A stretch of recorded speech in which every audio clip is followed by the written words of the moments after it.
आपली लाडकी लालपरी म्हणजेच S T बसबद्दल एक मोठी आणि तितकीच धक्कादायक बातमी समोर येते.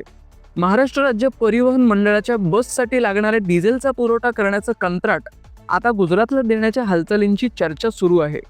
एस टी महामंडळाच्या ताफ्यात जवळपास 16,000हून अधिक बसेस आहेत आणि दरवर्षी तब्बल 400,000 किलोलिटर डिझेलची गरज लागते. आत्तापर्यंत हे डिझेल इंडियन ऑइल आणि भारत पेट्रोलियमकडून घेतलं जात होतं. पण आता नव्या निविदेनुसार गुजरातच्या कंपन्यांना हे काम मिळण्याची दाट शक्यता आहे. या सगळ्यात गोम अशी आहे की महाराष्ट्रात इंधनावर 21% वॅट आहे, तर गुजरातमध्ये तो केवळ 14.9% आहे.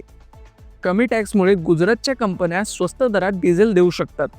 पण जर हे कंत्राट गुजरातला गेलं तर महाराष्ट्र सरकारला वर्षाला मिळणारा 668 कोटी रुपयांचा टॅक्स बुडणार आहे. आपल्या कुलाबा आणि मुंबईच्या परिसरातून सुटणाऱ्या लांब पल्ल्याच्या अनेक एस टी बसेस या डिझेलवरच अवलंबून आहेत. डिझेल खरेदीत जरी 2-3 रुपयांची बचत दिसत असली तरी राज्याच्या तिजोरीला दर महिन्याला 57 कोटी 35 लाखांचा फटका बसणार आहे. म्हणजेच कागदावर स्वस्त दिसणारं इंधन राज्याला मात्र महाग पडणार आहे. सार्वजनिक क्षेत्रातील तेल कंपन्यांनीही या प्रक्रियेवर आक्षेप घेतलाय. त्यामुळे आता सरकार यावर काय निर्णय घेणार याकडे सर्वांचं लक्ष लागलंय. मी दीपेश पवार, कुलाबा न्यूज 24.